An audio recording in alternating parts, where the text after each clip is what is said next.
Hello నమస్తే. నేను journalist YNR. TDP అధినేత చంద్రబాబు నాయుడు గారు ఢిల్లీ వెళ్తున్నారు. భారతీయ జనతా పార్టీతో పొత్తుకు సంబంధించిన అంశంపైన ఒక క్లారిటీ వస్తుంది అంటూ వార్తలు వస్తున్నాయి. ఆయన ఢిల్లీ బయలుదేరుతున్నారు. అయితే అమిత్ షానే పిలిచారు. అమిత్ షా పిలిచారు కాబట్టి చంద్రబాబు నాయుడు గారు వెళ్తున్నారు అనేది టీడీపీ మీడియా చెప్తోంది. అమిత్ షా పిలిచారా లేదా అనేది ఇంకా అఫీషియల్‌గా బీజేపీ నుంచి కన్ఫర్మ్ అవ్వాల్సి ఉంది. మొత్తంగా ఆయన ఢిల్లీ పర్యటన ఖాయమైంది. పొత్తులకు సంబంధించిన అంశంపైన చర్చ ఉండబోతున్నట్లుగా ప్రస్తుతానికి మనకు కూడా అందుతున్న సమాచారం. అయితే భారతీయ జనతా పార్టీ ఎందుకు ఇప్పుడు టీడీపీకి అవసరం? భారతీయ జనతా పార్టీకి ఆంధ్రప్రదేశ్ రాష్ట్రంలో ఉన్న స్టేక్ 1% ఓటింగ్ కూడా కాదు. 99% మంది ప్రజలు 2019లో భారతీయ జనతా పార్టీని నమ్మలేదు. భారతీయ జనతా పార్టీ సింగిల్‌గా పోటీ చేస్తే.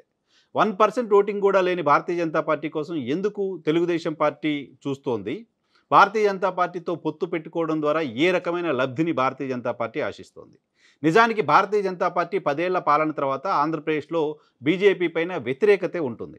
అంతేకాదు ఆంధ్రప్రదేశ్ రాజకీయాల గురించి మాట్లాడిన ప్రతి ఒక్కళ్ళు ప్రతి సందర్భంలో చెప్పే మాట పోలవరం పూర్తవ్వలేదు, విశాఖ స్టీల్ ప్లాంట్ని ప్రైవేటీకరణ చేశారు, విశాఖ రైల్వే జోన్ సంగతేంటి, పోర్టుల సంగతేంటి, కేంద్ర ప్రభుత్వం చెప్పిన విభజన హామీల సంగతేంటి, రాయలసీమకు హైకోర్టు పరిస్థితి ఏంటి, ఇలా రకరకాల హామీల గురించి రకరకాల ప్రామిసెస్ గురించి గుర్తు చేస్తూ ఉంటారు.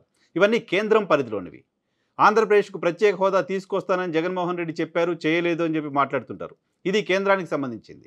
కేంద్రం మెడలు వంచుతానన్న జగన్మోహన్ రెడ్డి కేంద్రం ముందు మెడలు వంచారు అంటూ ఆరోపణలు చేస్తూ ఉన్నారు. ఇప్పుడు అటువంటి కేంద్రంలో అధికారంలో ఉన్న భారతీయ జనతా పార్టీతో పొత్తు పెట్టుకోవడం ద్వారా ఏ రకమైన రాజకీయ లబ్ధిని తెలుగుదేశం పార్టీ కోరుకుంటుంది అంటే ఖచ్చితంగా 100% భారతీయ జనతా పార్టీతో పొత్తు తెలుగుదేశం పార్టీకి రాజకీయ లబ్ధిని ఏమాత్రం ఇచ్చే పరిస్థితి లేదు. కేంద్రానికి సంబంధించి పెండింగ్ ఉన్న ఇష్యూస్ అన్నింటిపైన రాష్ట్ర ప్రభుత్వాన్ని దోషిగా చూపిస్తున్న సందర్భంలో కేంద్ర ప్రభుత్వం కూడా దోషిగానే ఉంది. అంతేకాదు వీళ్ళిద్దరూ కలిసే రాష్ట్రాన్ని అన్యాయం చేశారు అనే మాట గతంలో తెలుగుదేశం మాట్లాడింది, ఇప్పుడు కాంగ్రెస్ మాట్లాడుతోంది. జగన్మోహన్ రెడ్డి చేసే అన్ని కార్యక్రమాలకు కేంద్రం మద్దతు ఇస్తోంది అనే మాట తెలుగుదేశం పార్టీ నమ్ముతోంది, ఆంధ్రప్రదేశ్ ప్రజలు నమ్ముతున్నారు. సో ఇటువంటి పరిస్థితుల్లో కూడా ఎందుకు తెలుగుదేశం పార్టీ భారతీయ జనతా పార్టీ దగ్గరికి వెళ్తుంది?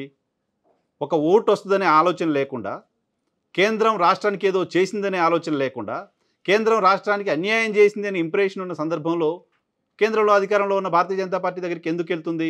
ఇది మిలియన్ డాలర్ల ప్రశ్నగా ఉంది. దీంతోపాటు గతంలో తెలుగుదేశం మీడియా భావించినట్లుగా, తెలుగుదేశం పార్టీకి సంబంధించిన చాలామంది నాయకులు భావిస్తున్నట్లుగా భారతీయ జనతా పార్టీతో పొత్తు పెట్టుకుంటే ఓ సెక్షన్ ఆఫ్ ఓటర్స్ని పూర్తిగా దూరం చేసుకున్నట్లే అనే భావన ఉంది.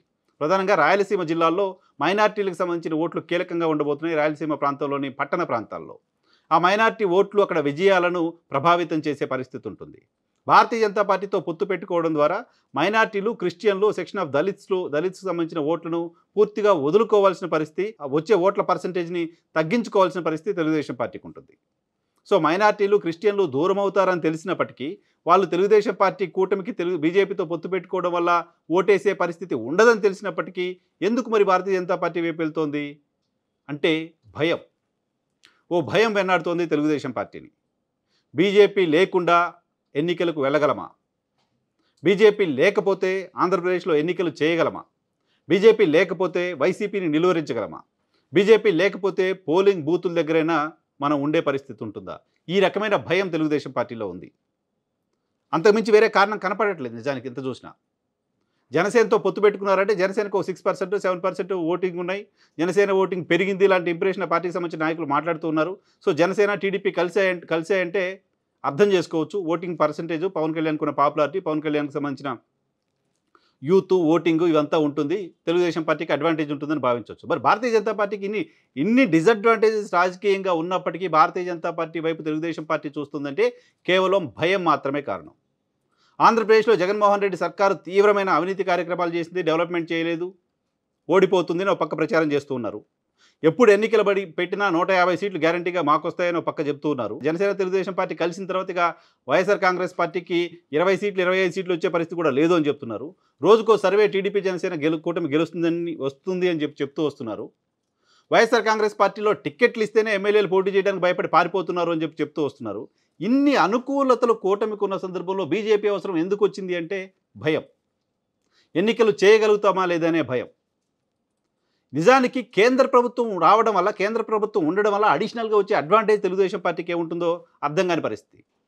దాదాపు 70-80% మంది తెలుగుదేశం పార్టీకి సంబంధించిన కార్యకర్తలు కూడా బీజేపీతో పొత్తును వ్యతిరేకిస్తున్నారు. బీజేపీతో పొత్తు వల్ల మనకి నష్టం తప్ప లాభం లేదు అనే భావంతో క్రింది స్థాయిలో పనిచేస్తున్న కార్యకర్తలు ఉన్నారు. బట్ నాయకత్వానికి మాత్రం భయం ఎన్నడుతోంది. తెలంగాణలో కాంగ్రెస్ పార్టీ విజయం సాధించింది. తెలంగాణలో కాంగ్రెస్ పార్టీకి కేంద్రం మద్దతు ఇవ్వాల. తెలంగాణలో కూడా ఇక్కడ అధికార పార్టీ పోలీసుల్ని, ఈ వ్యవస్థల్ని చాలా పెద్ద ఎత్తున కంట్రోల్లో పెట్టుకుంది. 10 ఏళ్లుగా పూర్తిగా పోలీస్ వ్యవస్థ, బ్యూరోక్రసీ అంతా కేసీఆర్ గారి గుప్పెట్లో ఉన్నారు. పూర్తిగా వాళ్ళ కంట్రోల్లో, బీఆర్ఎస్ పార్టీ కంట్రోల్లో మొత్తం యంత్రాంగం ఉంది అనే ఇంప్రెషన్ ఉన్నప్పటికీ ఇక్కడున్న వ్యతిరేకత కారణంగా కాంగ్రెస్ పార్టీ గెలిచింది, కేంద్రంలో అధికారంలో ఉన్న పార్టీ మద్దతు లేకపోయినప్పటికీ. బట్ ఎందుకు ఆంధ్రప్రదేశ్లో అటువంటి ధైర్యం తెలుగుదేశం పార్టీ చేయలేకపోతుంది? కర్ణాటకలో ఓ 10-15 రోజుల పాటు అక్కడే ఉండి నరేంద్ర మోడీ గారు వచ్చి మకాం వేసి, కేంద్రంలో రాష్ట్రంలో భారతీయ జనతా పార్టీ సర్కారే ఉండి, కేంద్ర రాష్ట్ర ఏజెన్సీలు యంత్రాంగం అంతా భారతీయ జనతా పార్టీ కోసం పనిచేసినప్పటికీ గడిచిన 3 దశాబ్దాల్లో ఎప్పుడూ లేనని సీట్లను కాంగ్రెస్ పార్టీ అక్కడ సాధించింది. కాంగ్రెస్ పార్టీ అక్కడ భయపడలా. కేంద్రం మద్దతుంటే గెలుస్తామనే పరిస్థితిలో అక్కడ కాంగ్రెస్ పార్టీ ఆలోచించాల. కేంద్రం మద్దతు ఉన్నప్పటికీ, తమ పార్టీ ప్రభుత్వమే అక్కడ ఉన్నప్పటికీ ఆ ప్రభుత్వాన్ని కేంద్రంలో ఉన్న అధికారంలో ఉన్న భారతీయ జనతా పార్టీ కాపాడుకోలేకపోయింది. ఆ ప్రభుత్వాన్ని చాలా దారుణంగా కోల్పోయింది. అటువంటి పరిస్థితిలో ఆంధ్రప్రదేశ్లో భారతీయ జనతా పార్టీతో పొత్తు ఎలా, ఏ రకంగా తెలుగుదేశం పార్టీకి రాజకీయంగా అడ్వాంటేజ్ ఉంటుంది అంటే ఖచ్చితంగా లేదు. భారతీయ జనతా పార్టీ దగ్గరికి వెళ్ళడానికి, భారతీయ జనతా పార్టీతో పొత్తుకు సంబంధించి ప్రయత్నం చేయడానికి, భారతీయ జనతా పార్టీతో కలిసి వెళ్ళడానికి సంబంధించిన ఆలోచన చేయడానికి ఉన్న ఒకే ఒక కారణం మళ్ళీ మనకు కనపడుతోంది, భయం మాత్రమే. నారా లోకేష్ గారు ఇప్పటికే పొత్తు వద్దు, కానీ ఎన్నికల్లో మాకు సహకరించండి అని భారతీయ జనతా పార్టీ పెద్దలకు చెప్పి వచ్చారట. టీడీపీ మీడియా చెప్తోంది. ఇంతకుముందే చెప్పొచ్చారంటే మీరు మాకు సహాయం చేయండి, సహకరించండి, మేము పవర్లోకి వచ్చిన తర్వాత మీకు సహాయం చేస్తాం, కానీ పొత్తు వద్దు, పొత్తు పెట్టుకుంటే మాకు నష్టం జరుగుతుందనే విషయాన్ని ఎన్నికల కోణంలో నారా లోకేష్ భారతీయ జనతా పార్టీ కేంద్ర నాయకత్వానికి చెప్పి వచ్చారు అనేది టీడీపీ మీడియా చెప్తోంది. 3 నెలల క్రితం, 4 నెలల క్రితం ఆయన చెప్పొచ్చిన మాటని ఇప్పుడు మళ్ళీ చంద్రబాబు నాయుడు గారు కూడా వెళ్ళి పొత్తు వద్దు అని చెప్పడానికి వెళ్తున్నారా, పొత్తు పెట్టుకోవడానికి వెళ్తున్నారా? దానిపైన టీడీపీ మీడియా కూడా క్లారిటీ లేని పరిస్థితి కనపడుతోంది.